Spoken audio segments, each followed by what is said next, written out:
ನೀವು ಹೊರಗಡೆ ಬರೋದಕ್ಕೆ ಚಂದ್ರಪ್ರಭಾ ಅವ್ರ ಕಾರಣನಾ? ಮಂಜು ಭಾಷಿಣಿ ಅವ್ರ ಕಾರಣನಾ? ಮಂಜು ಭಾಷಿಣಿ ಕಾರಣ. ಈಗ ಅವರು ಕೂಡ ಎಲಿಮಿನೇಟ್ ಆಗಿದ್ದಾರೆ.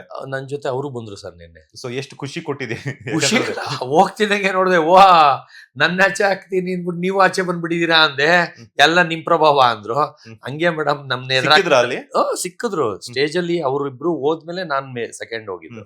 ಅವ್ರಿಬ್ರು ಮಂಜು ಭಾಷಿಣಿ ಇವರು ಸೀರೆ ಉಟ್ಕೊಂಡು ಅವರು ಒಂದು ಗಾಗ್ರಾ ತರ ಏನೋ ಹಾಕೊಂಡು ಕೂತಿದ್ರು.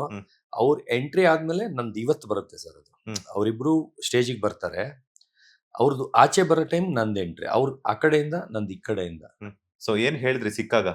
ಅವ್ರಿಗೆ ನಕ್ಕೊಂಡು ಏನ್ರಿ ನನ್ ಹೊರಗಡೆ ಹಾಕ್ತೀನಿ ನೀವು ಬಂದ್ಬಿಟ್ರಲ್ರಿ ಅಂದ್ರೆ ಎಲ್ಲ ನಿಮ್ಮಿಂದ ಅಂತಂದ್ರು. ನಕ್ಕೊಂಡು ಅಲ್ಲೂ ನಗ್ತಾ ಇಲ್ಲ ಅಂದ್ರೆ ಅಲ್ಲೂ ಇನ್ನು ಮಚ್ಚರ ಸಾಯಿಸ್ತವ್ರು. ಇಬ್ರು ಆಚೆ ಬಂದಾಯ್ತು, ಜಗಳ ಇಬ್ರು ಹೊಡೆದಾಡ್ದಲ್ಲಿ ಇಬ್ರು ಬಂದಾಯ್ತು. ಅದಕ್ಕೆ ನಕ್ಕೊಂಡ್ ಮಾತಾಡಿಸ್ದೆ ನನ್ನ ಫ್ರೆಂಡ್ ತರ ಅವ್ರ ಪಕ್ಕನೆ ಕೂತ್ಕೊಂಡೆ. ಅಷ್ಟ್ರಲ್ಲಿ ಅವ್ರನ್ನ ಸ್ಟೇಜಿಗೆ ಕರೆದ್ರು. ಅವ್ರು ಹೋದ್ರು ಆ ಕಡೆಯಿಂದ.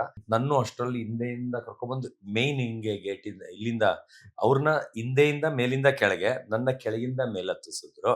ಆಮೇಲೆ ಸುದೀಪ್ ಸರ್, ಅದೇ ನನ್ನ ಎಂಟ್ರಿದ್ ಹೇಳ್ತೀನಿ. ಸುದೀಪ್ ಸರ್ ಬಂದ್ರು. ಅವರು ಗ್ಲಾಸ್ ತೆಗೀರಿ ಕಣ್ ಕಾಣಿಸ್ತಾ ಇಲ್ಲ ಅಂದ್ರು. ಇಲ್ಲ ಸರ್ ಮನೇಲಿ ಊಟ ನಿದ್ದೆ ಇಲ್ದೆ ಕಣ್ಣು ಸ್ಯಾಗಾಗಿ 75 ವರ್ಷ ಮುತ್ಕಾದಂಗ ಆಗ್ಬಿಟ್ಟಿದೀನಿ. ನಮ್ಮಮ್ಮ ಒಳ್ಳೆ ಮುತ್ಕಾದಂಗ ಆಗಿ ಬಂದಿದ್ಯಾ, ಜೈಲ್ಗೆ ಹೋಗಿ ಬಂದ್ರೆ ಊಟ ಇಲ್ದೆ ಆಗ್ತಾರಲ್ಲ ಹಂಗಾಗ್ಬಿಟ್ಟಿದ್ಯಾ ಅಂತ ಅಂದ್ರು. ಅದಕ್ಕೆ ಸರ್ ಅಸಹ್ಯ ಕಾಣ್ತೀನಿ, ಅದಕ್ಕೆ ಇರ್ಲಿ ಬಿಡಿ ಸರ್ ಅಂತಂದೆ. ಅವ್ರು ಫೋರ್ಸ್ ಮಾಡಿದ್ರು ತೆಗ್ಸಕ್ಕೆ, ಹಂಗೂ ತೆಗಿಯಲ್ಲ.